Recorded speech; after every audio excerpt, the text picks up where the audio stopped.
Bienvenidos a esta exploración. Hoy nos metemos con textos que abordan una tensión, diría, fundamental, especialmente para quienes están estudiando o trabajando en psicología social. Me refiero a la relación entre el individuo y la sociedad. ¿Es la persona una entidad totalmente autónoma?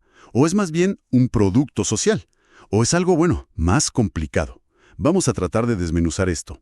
Las fuentes que revisamos hoy plantean esto casi como una antinomia histórica en el pensamiento occidental, ¿no? Una especie de callejón sin salida. Entonces, nuestra tarea hoy es analizar cómo se ha pensado esta tensión y, sobre todo, explorar qué caminos proponen estos textos para superarla, pero sin caer en simplificaciones, entendiendo por qué esto es tan vital para la psicología social. Empecemos por el núcleo del asunto, ¿te parece? La visión más tradicional que presenta como dos polos opuestos. Por un lado, esta idea de que solo el individuo con sus percepciones, sus pensamientos, sus decisiones, eso es lo único real. Y lo colectivo, sería como una abstracción, ¿no? Algo secundario. Exacto. Y en el otro extremo, la tesis totalmente contraria, que el individuo aislado es una ficción lógica, que no existe como tal, que lo único verdaderamente real es el grupo, la sociedad, y la persona no es más que un, como dicen las fuentes, cruce de relaciones sociales, o sea, un producto de su ambiente. Una mirada muy de o todo o nada, ¿cierto? O individuo o sociedad. Totalmente. Y eso lleva directamente a lo que los textos llaman reduccionismos. Ah, sí. Mencionan dos, el psicologismo y el sociologismo. Suenan un poco técnicos, pero parecen clave. ¿Podrías explicarlos un poco? Claro. El psicologismo, básicamente, intenta explicar todo lo social reduciéndolo a lo individual, a lo psicológico. Las fuentes señalan que esto es más común, digamos, en el pensamiento liberal clásico, como si la sociedad fuera solo la suma de individuos. Entiendo. ¿Y el sociologismo? Es justo lo inverso, diluye al individuo en lo histórico-social, en las grandes estructuras abstractas. Pierde de vista la singularidad. Y esto, dicen los textos, es más frecuente en ciertos enfoques socialistas. Al final, ambos crean un antagonismo que parece artificial. Y mencionan algo interesante sobre la cultura psi, ¿verdad?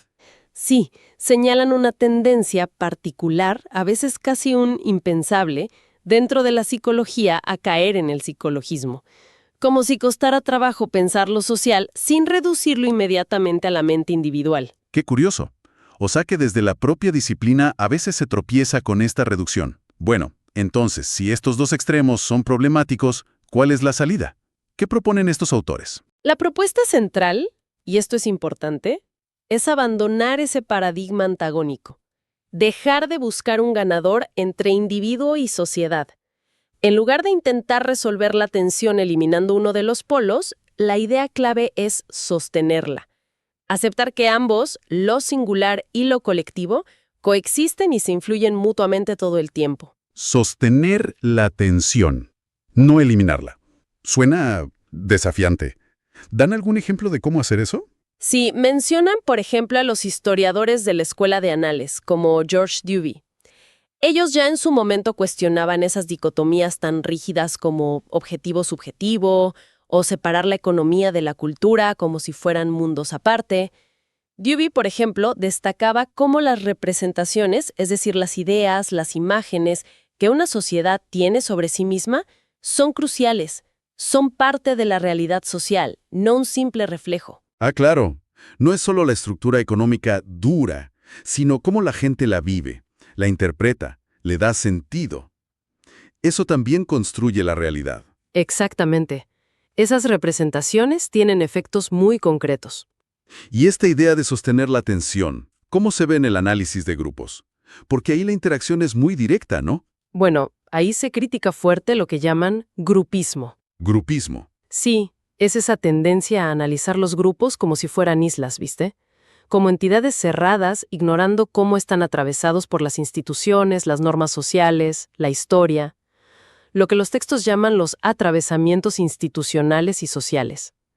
Un grupo nunca está aislado del todo. Entiendo, como si el grupo no tuviera contexto. Exacto. Y también se cuestiona la visión opuesta.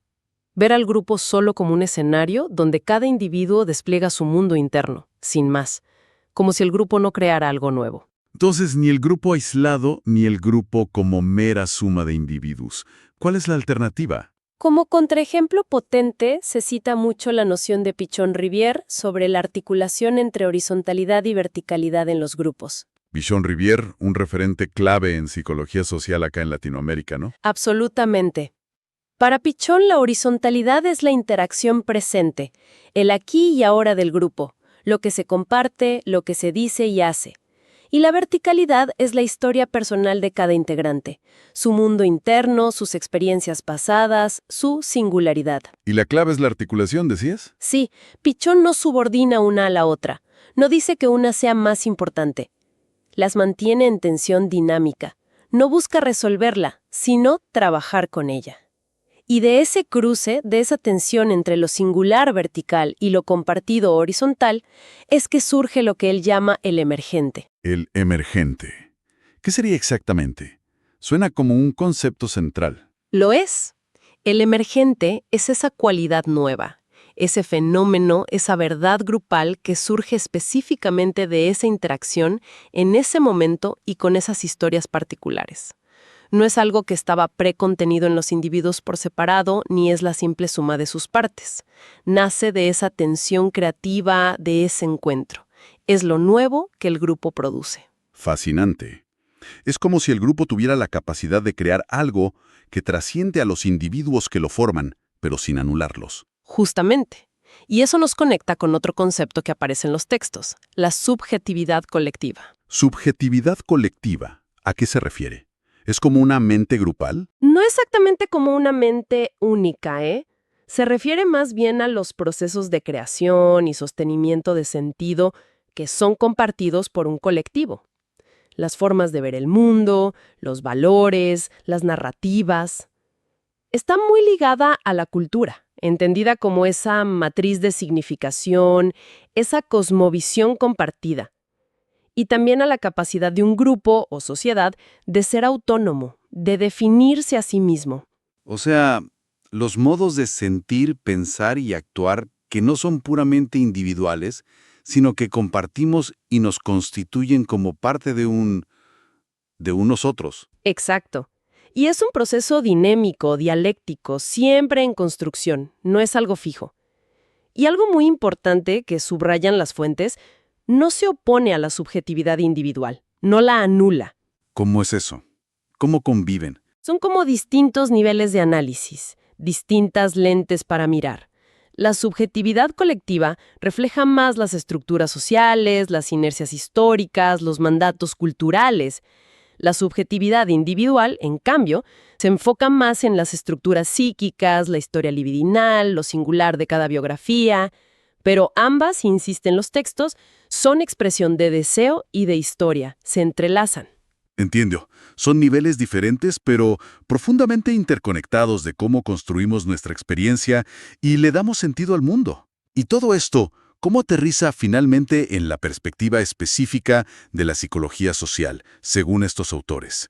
¿Cuál sería su objeto propio? Para la psicología social que describen estas fuentes, el concepto recontracentral es el vínculo. El sujeto para esta mirada es fundamentalmente un ser de vínculos. Un ser de vínculos, o sea, no existimos en el vacío. Para nada.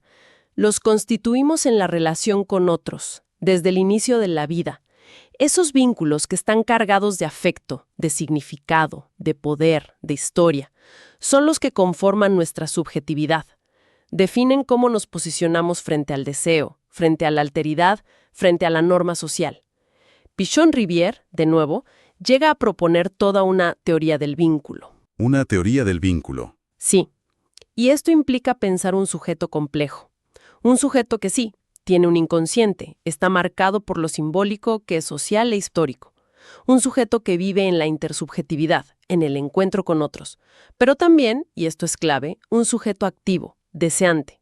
Un sujeto que no solo es producto, sino también productor.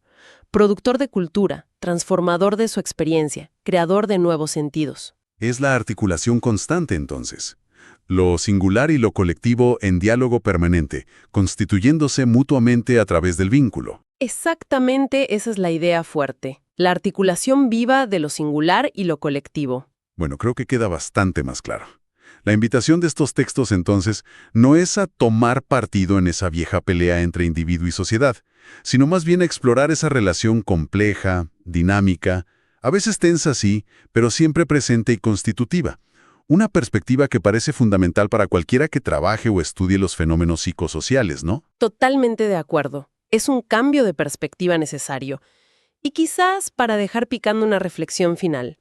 Si aceptamos realmente que esta tensión entre lo singular y lo colectivo es irreductible, que es parte de lo que somos, ¿cómo podría esto transformar no solo la teoría, sino las intervenciones? ¿Cómo modifica la práctica concreta de la psicología social frente a los problemas sociales que vemos hoy? Pienso en la salud mental comunitaria, en el trabajo con grupos vulnerados, en la educación. Claro. ¿Qué nuevas preguntas nos obliga a formular sobre los fenómenos que observamos en la calle, en las instituciones, en las redes sociales incluso? Es una pregunta abierta, creo, pero fundamental para seguir pensando.